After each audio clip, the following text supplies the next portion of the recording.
بین‌المللی الکی گفتم دست پختم خوبه، دوربری‌ها بهم میگن چرا آشپزی نمی‌کنی. اینم نه، اینو دروغ نگفتم. خب دست پختم بد نیست، میتونم یه سری چیزا رو بهت یاد بدم. مثلا امروز میخوام بهت یاد بدم پیتزا درست کنی. خب داشتم خودم نگاه میکردم ببینم پیتزا بیرون چقدره. یه پیتزای خانواده، یعنی یه بابا و مامان و یه کوچولوشون بخوام با هم دیگه یه پیتزا بخورن، هولوش 500 تا 600 هزار تومن، حالا بستگی به موادش قیمتش. خب ولی از اونجایی که من خودم به شخصه دوست دارم که تو خونه با قیمت کمتر ولی با حجم زیادتر غذا درست کنم، امروز میخوام یاد بدم یه پیتزای باحال درست کنی. حالا بهتم میگم چرا، فرقش چیه. موادی که من الان اینجا گذاشتم حدوداً 3 تا پیتزای گنده اندازه اون سینی اونجاست. خب بعداً سینی رو بهت نشون میدم. توی یه سینی گنده 3 تا پیتزای خوشمزه برات درست میکنم با کمترین هزینه. مثلا حالا مواد لازمش رو بعداً بهت میگم. معذرت میخوام. پنیر پیتزا خریدم 250,000 تومان، 240,000 تومان. سینه مرغ خریدم تازه، چند تا تیکش هم اضافه اومده. 3 تا سینه مرغ رو دادم شنیسلش کرده، 3 تاش حدوداً نزدیک به 200,000 تومان در اومد. قارچ خریدم کیلویی 118 تومان بود، ولی این مقدار قارچی که من اینجا خریدم 77,000 تومان شد. گوجم که تو خونمون بود و پیازم که توی خونمون بود و اینو بگم، ما 4 نفریم، من دارم براشون پیتزا درست میکنم. 3 تامون گوشتی میخوریم، یکیمون گیاهخواره. واسه همین من میخوام براش پیتزای گیاهی درست کنم. حالا تو برندهای مختلف داریم خب که مواد گیاهی دارن، سوسیس داره، کالباس داره، همه اینا رو دارن. من کالباسشو انتخاب خودش بود، کالباس گیاهی براش بریزم، کالباس گیاهی و اینم قیمتی نداره. یعنی یه کالباس گیاهی بخری یه بسته گنده، هم ساندویچ باش میخوری، نمیدونم هم باش پیتزا درست میکنی، خود کالباسه مثلا در میاد 50-60 هزار تومان. بعد ادویه‌ام که ادویه تو خونه هممون هست و برای خمیرش من حوصله خمیر درست کردن تو خونه رو اصلا ندارم، چون که آرد میخواد، نمیدونم اینو میخواد. رفتم مستقیم تو نونوایی بربری، بهترین خمیر رو برای پیتزای من که خیلی دوست دارم، اگه بخوام بذارم برشته که عالی میشه. خمیر بربری خریدم. خب 3 تا خمیر خریدم برای 3 تا پیتزا. حالا بعضیاش نازک میشه، بعضی کلفته. 3 تاش 77,000 ببخشید 7,700 تومان. اس بانکم اومد 77,000 ریال. 7,700 تومان هم خمیرم شد. بعد یه دونه هم سس کچاپ خریدم، سس گوجه روشم زده 47,000 تومان. تو خونه خودم نیستم وگرنه تو خونه خودم اینم داشتم، یعنی هممون اینم تو خونه داریم. اینم یه هزینه‌ایه که میتونی چشم پوشی کنی ازش. خب من حوصله‌تو سر نبرم، اول بهت یه چیزی رو بگم، شاید همتونم بلد باشین. خب قارچ‌ها رو من هیچ وقت نمیشورم، خب چون گاهی وقتا این قارچ‌ها رو میذارم فریزر. خب وقتی میخوام قارچ‌ها رو طولانی مدت با همین رنگ خوشگلش نگه دارم، قارچ‌ها رو پوست میکنم. میتونی این گوشه چاقوتو بذاری اینطوری خیلی راحت پوستش رو بکنی، اصلا یعنی نه دردسر، یه ذره وقت بیشتری ازت میگیره. خب بعدی میتونی پوستش رو بکنی و آمادش کنی، تمام سفید تو فریزر هم بذاری، یه عالمه طولانی مدت میمونه. بعدم که خب برش میدیم. برای پیتزا من نه خیلی نازکش میکنم نه خیلی توپلی، چون نمیخوام که اون حالت خامیشم به اونه، نمیخوام خیلی سرخ بشه. این از پیتزا. پوستشو میذارم اینجا، بعدم برمیدارم. خب این از پیتزا، این از قارچ، این هم از فیله مرغ. من فیله های مرغمو یا سینه مرغمو دوست داشتم نواری خورد کنم، بعد چون که سینه مرغو میپزی جمع میشه توی تابه. خب من همشون اینجوری نواری خورد میکنم. حالا حوصله‌تو سر نبرم، من یه سریاشو انجام دادم. اینم گفتم ای ناخونم دارم نگم نه ولی ناخونام تمیزه. خلاصه اینم یه بخش دیگهش. حالا تا اینجا رو بهت گفتم موادشو، حالا این بغلم برات کامل همه رو می‌نویسم، ادویه‌ام که هر چی دلت میخواد احساس کنجدم بهت بگم، کنجدو من روی خمیر پیتزا میریزم، خیلی خوشگل و خوشمزه میکنه پیتزامو، بال میشه دیگه، مثلا یه ذره قیافه‌شو با کلاس ترش میکنه. خب بعد من سیر دوست دارم سیر تازه بریزم. سیر تازه پیدا نکردم، نبود. سیر داغ داریم، یه کوچولو توش میریزم که مزه سیر بامزه به پیتزام بده. و یه چیزی متاسفانه یادم رفت، فلفل دلمه. الانم دسترسی بهش ندارم، شما فلفل دلمه هم بریزین دیگه، حالا من نداشتم.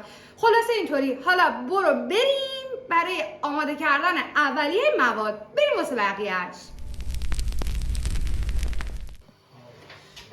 خب روغن رو گذاشتم داغ شد، پیازها رو میریزم. من دوست دارم توی پیتزا پیاز بریزم. خب ادویه‌ای هم که دوست داری رو بهش میزنی. نمک رو من حسابی زردچوبه دوست دارم. یه ادویه‌ای هست پودر کاری، یه ذره، من خیلی دوست ندارم طعم کاری بگیره. فلفل اینجوری آن دست و دل باز. و بعد نمک میریزیم. و من بعد اینکه نمکم رو ریختم یه ذره آب میریزم. آبم که ریختم این درش رو میذارم. خب اول بگم چرا از این تاب استفاده کردم. از اونجایی که من اصلا حوصله ظرف شستن ندارم، آدم تنبلیم. و از اونجایی که بهتون گفتم ما دو سری هستیم، یکیمون گیاهخواره و یکیمون گوشتخوار. خب من این کار کردم که پیازا هم یه سری اولیه‌اش رو آماده کنم، بعد این دوتا رو یه تابه کنم جدا جدا توش آماده کنم. حالا چرا آب ریختم توش؟ پیازو وقتی آب میریزی توش پیاز نرم میشه. خب دیگه اون زنده بودنش رو نداره. خیلی دوست ندارن که پیاز بیاد زیر دندونشون. البته که توی پیتزا اینطوری هم که زنده باشه نیستش، چون توی فر یه ذره مواد و اینا روش میاد برشته میشه. ولی خب به هر حال دیگه من طبق عادت خودم هم این کار میکنم. حالا میذارم پیاز هم یه ذره سرخ بشه، میریم بر ادامهش. آفرین به این پیازای خشکه. خب میبینید دیگه مثلا اکثریتشون این شکلی زنده نیستن، قشنگ نرم و دوست داشتنی. خب حالا میام این شعله رو، بخش تنبلی که گفتم روشن میکنم، تابم رو جدا میکنم، اینو میذارم اینجا. از اونجایی که دوست گوشتخوارمون حتی قاشق‌هایی که خورده به گوشت اینا استفاده نمیکنه، میام اینو توی دوتا تابه جدا میکنم.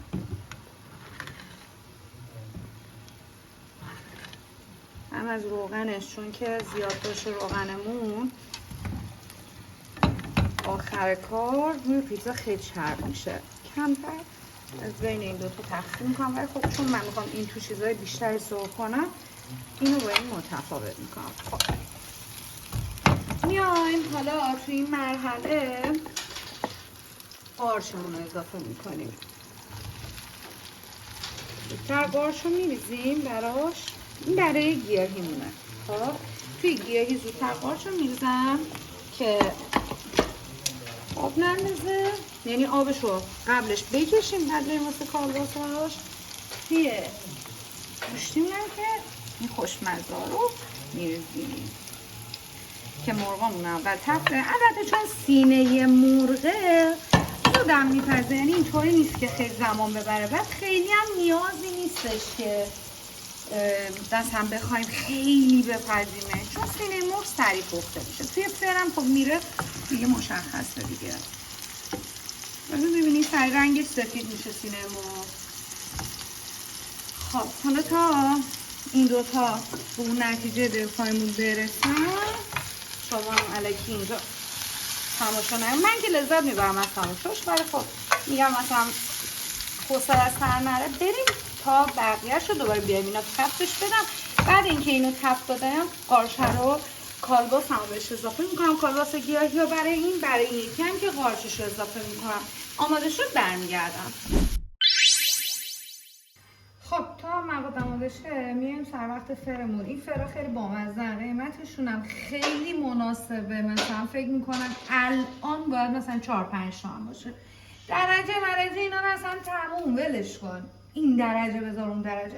فقط من چراغ بالا و پایینش رو روشن میکنم، یه المنت بالا داره یه المنت پایین، روشن میکنم داغ شه. حالا میام اینجا این سینیشه، خدا بگم چی کارش نکنه. یکی از بچه ها اومد بشوره اینو سیم کشید، ولی بازم ایراد نداره، هیچ اتفاقی نمیافته. خب من میخوام تا مواد آماده بشه بیام خمیرمو باز کنم. یه کوچولو روغن کف این میریزم، فرشم هم نیاوردم، مثلا یه کثافت کاری میخوایم بکنیم شد، ولی حالا کاری نه، فعلا اولش اینجوری اینو پخش میکنیم. از این فرچه ها داشته باشی بهتر. من حالا یه کار دیگه میکنم، خیلی هم خودمونی نشن، خیلی هم کثیف کاری نکنیم. اینو میگیریم اینطوری ته سینی فرمونو چرب میکنیم، تازه روغنای اضافهش هم میگیره. این از این. خب اینو که تمیز کردیم اینو میذارم یه گوشه. میریم سر وقت پلاستیک خمیر رو بگو خیلی تو گرما که باشن سریع باز میشن، پف میکنن. اینو نمیتونم باز کنم، اینو قیچی میزنم، این میذارم اینجا، دستم یه ذره میزنم، دستم شستم و روغنیش میکنم، میام سر وقت خمیر. چشمی دیگه نگاه کن ببین، از 3 تا خمیر یکیشو برد. حالا کم بود میتونی چیکار کنی؟ بهش اضافه کنی دیگه. بعد این خمیر رو باز میکنی. من اینجوری گوشه هاشو میگیرم، اینقدر پف داره تو شباب داره، اینطوری میگیرم بازش میکنم. ببین اگه خمیر نازکتر بشه پیتزات نازکتر و تو مایه‌های همون پیتزای ایتالیایی و اینا میشه. اگه یه ذره کلوفتر باشه، یه ذره مدت زمانی که میخوای بذاری بپزه بیشتر بذاری، بازم همون برشتگی رو داره. خب حالا من اینو باز میکنم همینجوری، بعد از این ور به اون ور، از اون ور به اون ور بکنید، بعد بلندش کنید، زیرشون چربه. پاچه رو باش میچرخونید. خب من یه وقتایی میبینم مثلا اینطوری یه جایش نازک شده، میام چیکار میکنم؟ دوباره یه ذره دیگه خمیر میگیرم بهش اضافه میکنم. اینجوری اصلا نگران نباش، تهش نتیجه این میشه که دلمون میخواد. ببخشید خب معذرت میخوام.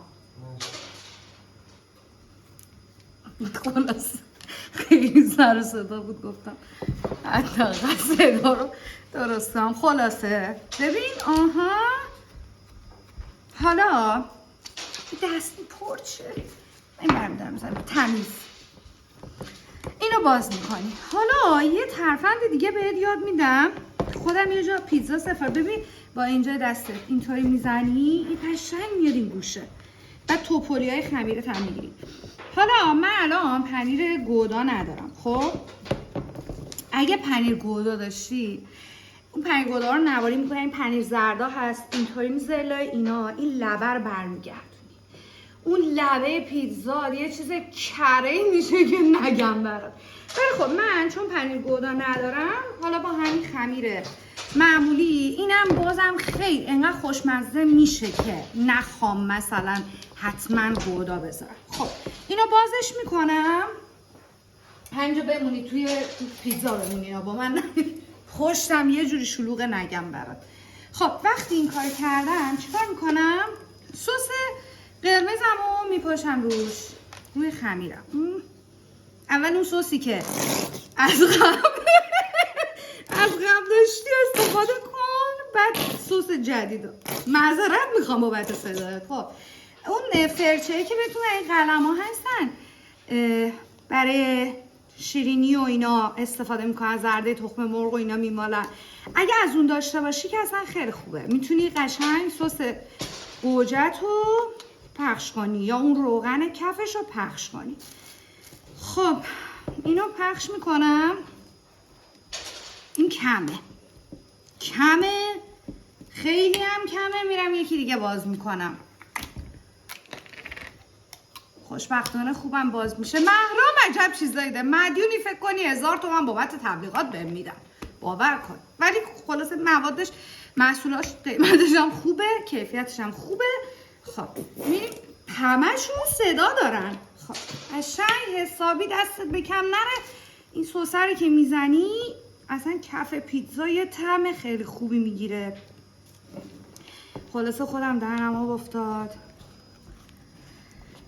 قشنگ اینو بمال. ببین میتونی همه چی نداشته باشی ولی کارتو را بندازی. خیلی سخت نگیر به خودت دلت خواست، بچه داری بچت دلش خواست، پیتزا قشنگ تو خونه 3 سوت راحت درست کن. کل این ویدیو هم فکر نمی‌کنم خیلی طولانی، مثلا 2 ساعت 1 ساعت هم طول نکشته. حالا من چون موادم وایستادم و پشتم آماده کنم، بعد میام سراغ چی؟ اوه خسته شدم. سراغ کنجه. این کنجه اینجوری شیک و مجلسی میپاشیم روی خمیر. ببین چه خوشگل میشه. تهش هم میتونی بریزی ها. من دوست دارم روی خمیرم بریزم که داریم پیتزا رو میکشیم روی این سسه میریزی.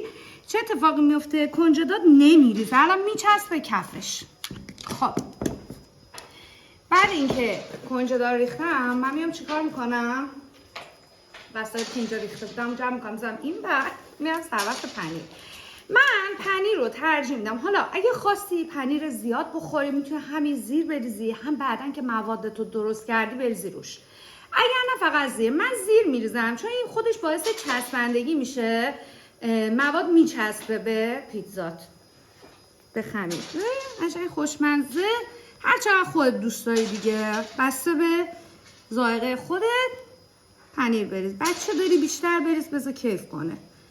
رژیمی کمتر بریز. پنیر رژیمی هم هست، حالا میتونی هر چی دلت میخواد بریزی دیگه. این به من ربطی نداره.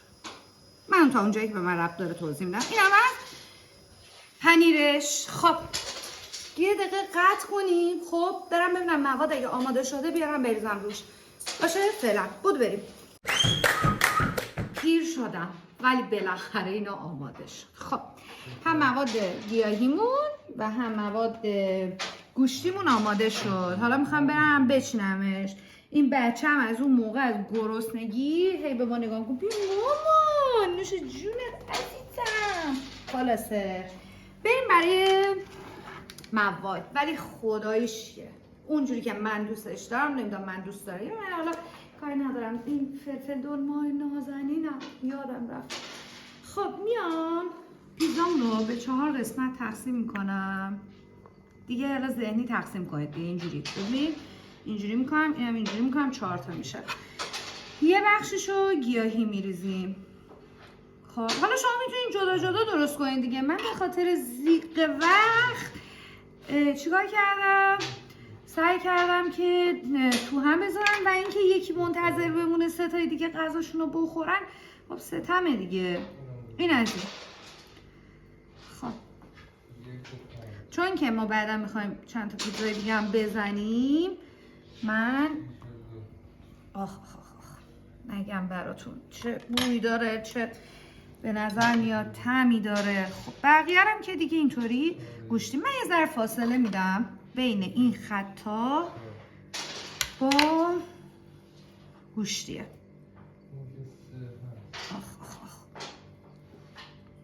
خلاصه اینجور حساسه که هیچی با هیچی قاطی نشه.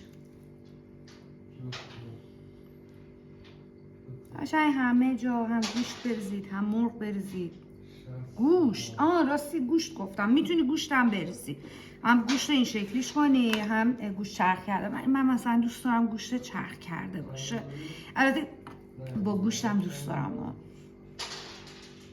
خب دیگه حالا دیگه هر چی دستت میاد اینجام دیگه خساست نکن و فقط خط مرزی رو رعایت کن و به هم دیگه خیلی هجوم نبریم. و خب دستم پاک کنم. ایوا یادم رفت. همینجور شما بشینیم اینو نگاه کنیم. من اینو بیارم. گوجه فرنگی های قشنگمون. گوجه ها رو خام بذارید، اصلا ایراد نداره. توی فر که میذارینشون گوجه ها هم خوشمزه میشن، هم نمیسوزن، مثلا برشته نمیشن، مثلا اونجوری سفت و خشک و اینا. قشنگ هم خوشمزه است، همین که همون حالت تازگیشو داره. خلاصه که نپزین گوجه رو اصلا به هیچ عنوان. گوجه رو خام بریزیم. بعد حالا دیگه خواستی مثلا دیگه خیلی لایچه ترش کنی، اگه زیتون داری میتونی زیتون بذاری، اگر حتما که فلفل دلمه بذار، فلفل دلمه بذاری و چیزای دیگه. خب فرت هم که گفته بودم از قبل بذاری گرم بشه و 6 و 3 مال ما که جفت 6 چیزی که داریم آماده میکنیم براتون. خب اینا دیگه ببین سلیقه‌ایه دیگه، میخوای حالا بیشتر بذاری کمتر بذاری دیگه سلیقه خودته. تا اینجا رو که آماده کردیم اینو ور میداریم و میریم و داغه. باید دستکشای فرد همراه باشه که مال من همراه هم. ببین قیافش رو توش داغه. اینو میذاریم توشو. برو که رفتی. میریم واسه یه حدوداً 20 دقیقه وایسی خوبه. 20 دقیقه صبر میکنی. حالا دیگه فرد دیگه اگه دماغ سوختم دیگه بستگی به این داره دیگه. حالا دماغ صبر کن بیا بین. دستکشای فرد داشته باشی راحت تری. اینم درش اینجوری میبندیم و اینا میذاریمش که بره واسه خودشو. 20 دقیقه اینا وایسی.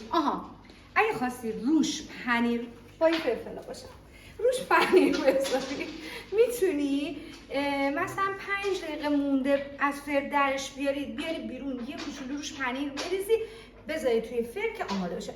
آخرش براتون حتما از نتیجهش میذارم. مرسی که با من همراهی. خلاصه که خارجیه دیگه، اینجوری نورم داره. پیتزامون دیگه فکر کنم آماده شده.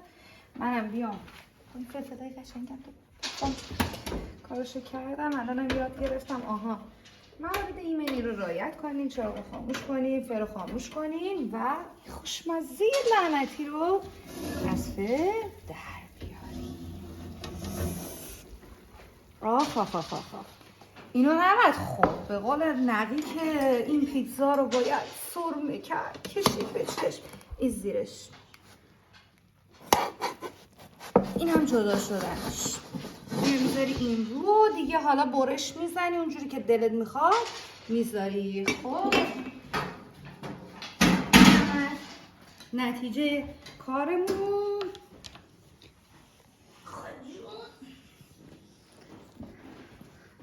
منو خالجو این مشخصه بچه دوست داره اینطوری. خلاصه این هم از پیتزای خوشمزه‌مون اینطوری آماده خوشمزه.